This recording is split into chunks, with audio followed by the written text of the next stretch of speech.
সকল ঘটে অছি পুরী এণু মো জিলা নাম পুরী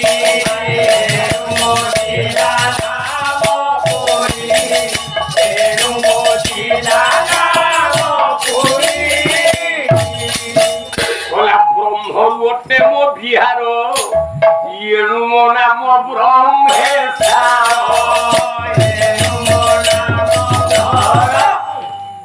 অভিরাম পরম লাঞ্জ পড়লা শিউলারে আজ্ঞা ও আগ ভাগটা পড়িয়া কোঠি 22 মৌজা দেলাঙ্গর সেটি ওড়েইলা পুছ হনুমান রাগি লাগলা যে দুইটা যাক আনিথেলি লিঙ্গ হ্যাঁ কোন হবো কি তো কামের লাগিবনি না আপু নেই কি কোন করি বলে কোন এ লিঙ্গ দিটা কোন হবো তেণু রামକୁ ପଛପଟ କରି ଏ ବୁଲାଇ ବୁଲାଇ ହନୁମନ୍ତ ବୀର ଲିଙ୍ଗ ଏ କଫ ପାରିଲା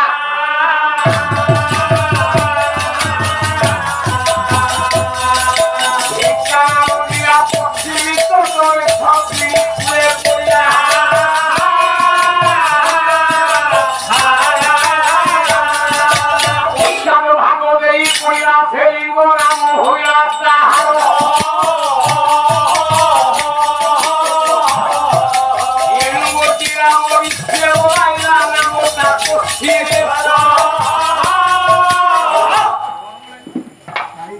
तम पश्चिमेश्वर कौ जुगर महाराज ये तृतीय जुगर ठाकुर हनुमान फुपाची लिंग आपण कभी ढेंकानाल जिला कोन सेते बेले थेला आउ जन्म हेतले तेते ढेंकानाल जिला न थिला तमे कोन गत जिला न आइ पश्चिमेश्वर आगे आउ गोटे लिंग कोठे पड़छि कहि परिबो आउ गोटे लिंग केवल पड़ी ढेंकानाल जिला कपिलास ना भूल भूल कपिलास किए बोला सीता जो दिन जन्म देला या लोभ कुश हेले जन्म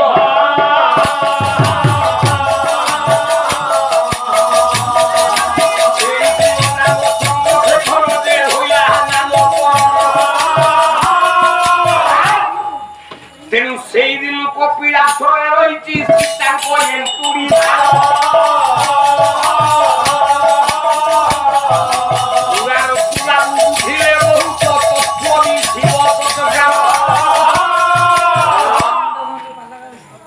ये सीता को एंटुड़ी साउची कपिलास कौन पे जान जदि पचार सुनो कपिलास रे काई की सीता को एंटुड़ी साळ होला तार कारण कोला पाताल पूजिबा पाई की बाटोटा रहिची कपिलास रे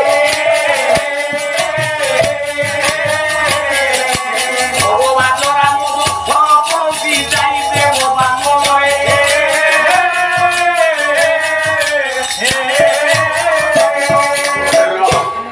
তোরা সব বুধ পাঠ বুধ তত্ত্ব আজ্ঞা 2 নম্বর লিঙ্গটা কোউঠি পড়িছি কাটি কাটি কেবল পড়িছি আর গোটে রাজ্যরে নামটি কোলা কামাখ্যা দেবী ওটে নামটা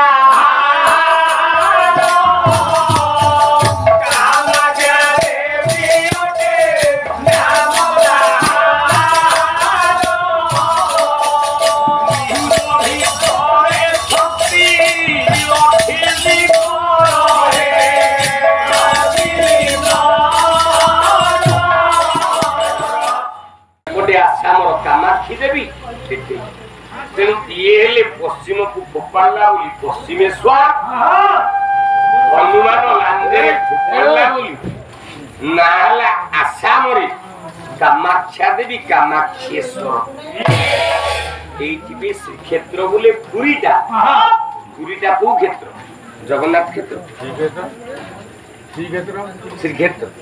श्रीक्षेत्र बोले जगन्नाथ क्षेत्र ना लक्ष्मी क्षेत्र श्री लक्ष्मी भूल अच्छा तुम पूर्व इष्ट देवता की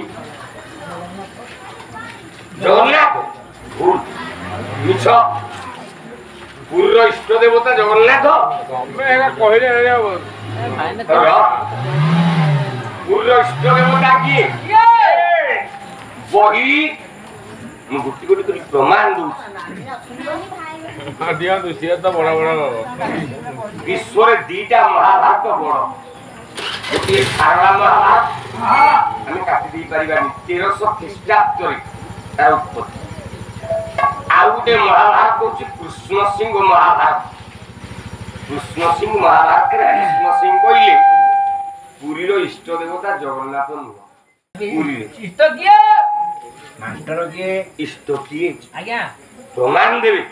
କଲା ଲାଉକେଶ୍ୱର ଠାରୁ ଲୋକେଶ୍ୱର ଯାଏ, ଭଲା ଭଲା ଲୋକେଶ୍ୱର ଯାଏ, ଭଲା ଭଲା ଲୋକେଶ୍ୱର ଯାଏ। କ୍ଷେତ୍ର ସମ୍ଭରେନ୍ଦ୍ର ପଞ୍ଚକ୍ରୋଧ ହୁଏ,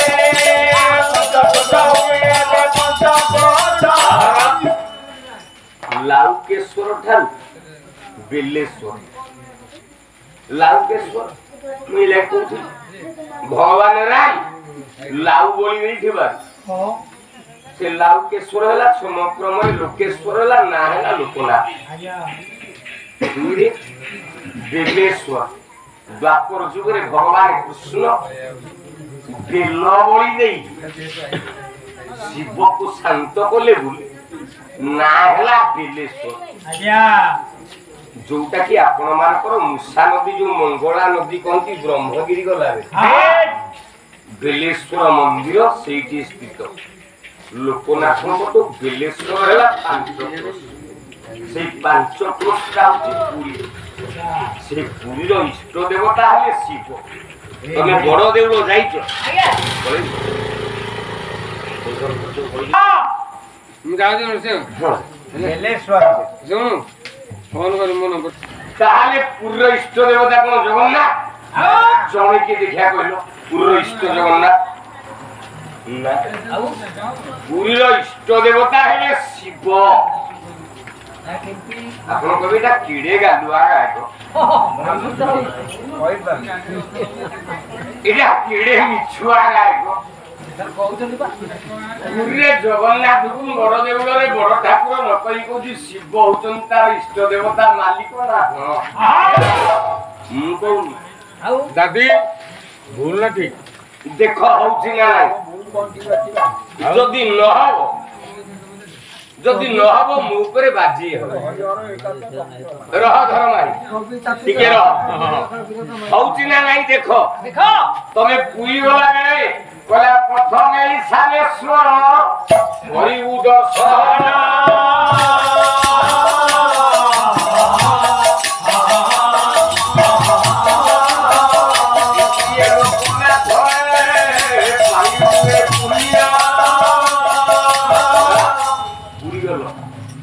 କଳ୍ପବଟକୁ ଦର୍ଶନ କର। ଯୋଉ ଗଣେଶ ମହାପୁରୁ ପଛରେ ଯୋଉ କପଡ଼ା ବାନ୍ଧୁଛ ତା ତଳେ ଯୋଡ଼ିଏ ଶିବଲିଙ୍ଗ ଅଛନ୍ତି। ଜଣେ ହେଲେ ବାଲୁକେଶ୍ୱର ମହାରାଜ, ଜଣେ ହେଲେ ଈଶାନେଶ୍ୱର ମହାରାଜ। ଦୁଇ ଲିଙ୍ଗ ପାଇଲ ଘରକୁ ପଳେଇଥିଲା। ଆଚ୍ଛା ପଶ୍ଚିମ ଦିଗକୁ ଟିକେ ଯା। ଗଲା ବିମଳାର ପାଖେ ଶିବ ବସି ରହିଛନ୍ତି।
ଆପଣ ପୁରୀ ଯାଉଛନ୍ତି, ଗୋଟିଏ ଜାଗା କହିଲେ ଗୋଇଠା ମାରିକି ବିଷ୍ଣୁ କରୁଛନ୍ତି।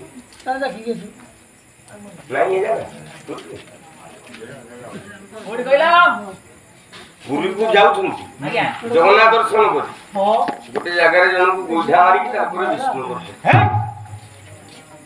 ସେ କିଏ ମୁଣ୍ଡ କାମ କରିବ ୟା ଭିତରେ ପାଠ ଅଛି ପଢିଲ ନା ଆଉ ଆଉ ନହେଲେ ରାତିକି କହିବ 15,000 ଭାଇନା କଳ୍ପ ବଟରୁ ପାଞ୍ଚଟା ବର ଗଛ କିଏ ନା ଗୋଟେ କଳ୍ପ ବଟ ଗୋଟେ ହେଲା ବାଞ୍ଛା ବଟ ଗୋଟେ ହେଲା ବଂଶୀ ବଟ ଗୋଟେ ହେଲା ଉଦୟ ବଟ ଗୋଟେ ହେଲା ଯମୁନା ବଟ ତା ନା କଳ୍ପ ବଟ କାହିଁକି ନା କଳ୍ପନା ପୂର୍ଣ୍ଣୟତି ଜହ ଶୈବ କଳ୍ପ ବଟର ଭଗବତୀ ଯିଏ ତମେ କଳ୍ପନାକୁ ପୂର୍ଣ୍ଣ କରିବ ଡାକିଲା ମାତ୍ରେ କି ସେଇ ଗୋଟାକ କଳ୍ପ କବି କହିଲେ କଳ୍ପ ବଟେ ତୋର ଆନ୍ଦିଲି ଡୋର ଅତି ଉଡ଼ିବ କି ମନ ରାରେ ଭୁକ୍ତା ପାଲା ନିଆ କୋଉଟା କଳ୍ପ ବଟ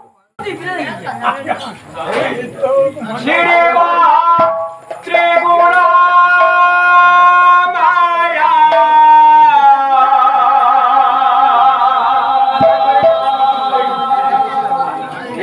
ନିଷ୍କାମ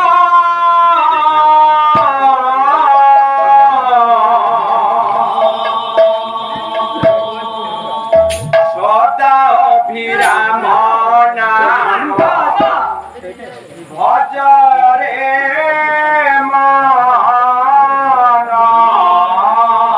দাদি দাদি এই আসো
ଶ୍ରୀକ୍ଷେତ୍ର ପୁରୀରେ ଆମେ 5ଟା ବରଗଛ ଦେଖିଛେ। କଳ୍ପବଟ କୋଉଟା? ପୁରୀରେ ବରଗଛ କେତେଟା ବରଗଛ ଅଛି? କେତେ? ପୁରୀ ଯାଇଛୁ ଦେଖିଛ? ତମର ଗଣିବା କଣ ଦରକାର? ଆମ ପାଲାବାଲାଙ୍କର ଗଣିବା ଦରକାର। ଦେଖିଛି ଗଣ, ଯଦି ନ ହବ ମୁଁ କାନଟା କାଟିଦବ। ଆମେ ମାନେ ଦକ୍ଷିଣ ଦିଗ ଦ୍ୱାର ଦେଇ ଆସିଲା ବେଳେ ବଟ ଗଣେଶ ପାଖରେ 2ଟା ବରଗଛ ଦେଖି ନା ଭୁଲ ନା କୁହୁଳୁନି ନା ଗୋଟିଏ ବରଗଛର ଡାଳ ଋଷଭର ଆଡେ ଲମ୍ବି, ଗୋଟିଏ ବରଗଛର ଡାଳ ମୁକ୍ତି ମଣ୍ଡପ ଆଡେ ଲମ୍ବି। ତମେ ବୁଲିଲେ 2ଟା ବରଗଛ ଦେଖ। କଣ ସେତିକି? ଆଉ ବରଗଛ ନାହିଁ? ଶ୍ରୀକ୍ଷେତ୍ର ଦର୍ଶନ କଲାବେଳେ ପଶ୍ଚିମ ଦିଗ ଦ୍ୱାରରେ ଗୋଟେ ବରଗଛ ଅଛି, ତା ତଳେ ଗୋଟେ ହନୁମାନ ବସି କାନ ପାତି, ତା ନାଁ ହଉଛି କାନ୍ତୁତା ହନୁମାନ। ପଶ୍ଚିମ ଦିଗ ଦ୍ୱାରରେ ଗୋଟାଏ ବରଗଛ, ଗଲା 3ଟା। ଆଚ୍ଛା, ଉତ୍ତର ଦିଗ ଯୋଉ ଚେମେଇ ଦ୍ୱାର କୁହନ୍ତି, ଚେମେଇ ଦ୍ୱାର ଦେଇକି ଆଇଲା ବେଳେ ଯୋଉ ଶୀତଳା ଦେବୀଙ୍କ ମନ୍ଦିର ପାଖରେ ଉତ୍ତର ଦିଗ ଦ୍ୱାର 16 ପାହାଚ ଉଠିଲା ବେଳେ ଗୋଟେ ବରଗଛ ଅଛି ନା? ହେଲା 4 ନମ୍ବର। ଆଚ୍ଛା, 5 ନମ୍ବର ତମେ ଯୋଉ ଆନନ୍ଦ ବଜାର ଯାଉଛ ଅଭଡ଼ା ଖାଇବା, ସେଇ ଆନନ୍ଦ ବଜାର ଆନନ୍ଦ ଖୋଳାରେ ଗୋଟେ ବରଗଛ ଅଛି ନା ନାଇଁ? ନାଇଁ, 5ଟା ବରଗଛ। ସେ 5ଟା ବରଗଛରୁ କଳ୍ପବଟ କୋଉଟା?